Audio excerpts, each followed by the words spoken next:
Hi, I'm Lainey, and I write character-driven romance with twisty plots and steamy moments set in high-stakes worlds. Today, I'm giving you a behind-the-scenes update on what's going on with my writing, current projects, and a few other creative things I do. I also like to share other things in passing, like books I love, games I play, and sometimes house life in general. Feel free to do something as you listen, maybe dust your shelves or go on a mental health walk to catch the last of the summer sun. I will be cross-stitching this pair of tomatoes as I speak for those of you who like to watch something anyway and chill out.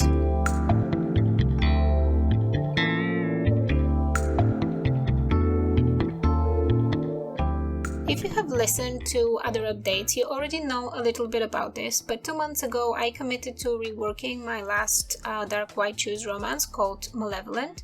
Before I tackled this project, though, I wanted to see if the prequel novella I had written in the same world was still a good representation of the characters and the backstories that I always weave with much love into my plots. Unsurprisingly, I decided it needed a rework too. The novella tells the story of Ruby, who is Jade's sister. Jade is the protagonist of the main series. But for the main events to start unfolding properly, I needed to set a few things in motion. That is where Ruby's story comes in. Some of you may have already read it. It's called Unlawful, and it's a romance novella about an alleged criminal and her lawyer, who is also her childhood friend. Here is the original blurb from Ruby's point of view. My life changed in an instant when I was accused of murdering my boyfriend. He held my life in his hands, my money, my job, my future. Now I have nothing. As I wait in the bleak interrogation room for my public defender, I can't believe it's Kurt Jericho that walks through the door. He's all grown up now, and as we start working together on my case, I can't ignore the pull of him. He feels like home, and is totally forbidden for me. So yeah, that's it. It's a standalone story, and as you can hear, it's about two people finding love in an unexpected situation. But the whole Onyx Grove series is a white choose, so it felt like something was lacking, and after some thinking I realized it was in fact another love interest for Ruby.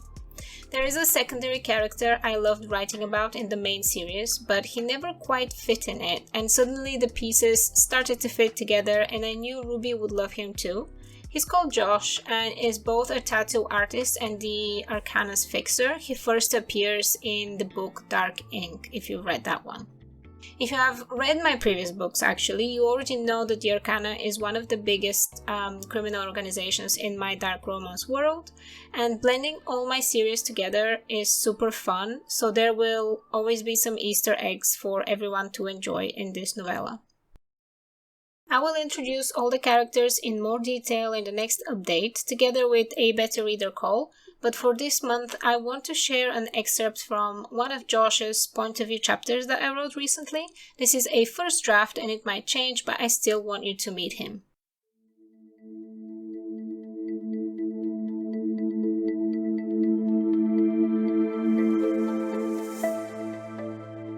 I lean back in my chair as I keep staring at the message on my screen. Finding the woman won't be too difficult, but after doing the background research on the client, I'm not certain I should take the job. On the other hand, I have a bleeding heart. Reuniting twins separated for over 13 years? Helping someone find their only living relative? What is the point of working for the Arcana if I can't take a feel-good side quest like this from time to time? Yes.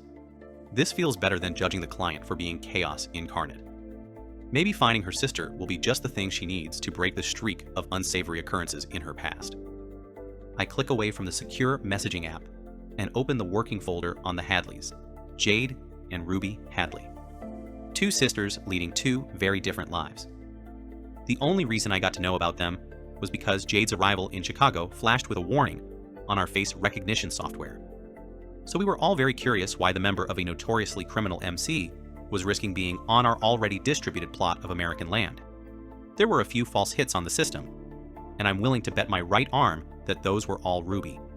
The Empress got me and one of the hackers to monitor Jade's movements, but I didn't expect her first step would be to post a job on the dark web. I look at Jade's mugshot, with her sunken eyes and messy pastel pink hair on full display. Underneath all that, though, is a beautiful face. Will her sister look the same? Or would she have grown up with full cheeks and smile lines because her environment didn't shape her the same way. I tap one finger on my desk as I consider my next steps. Once I have a good mental plan, I create a new file in the Hadley folder, title it Ruby, and start digging.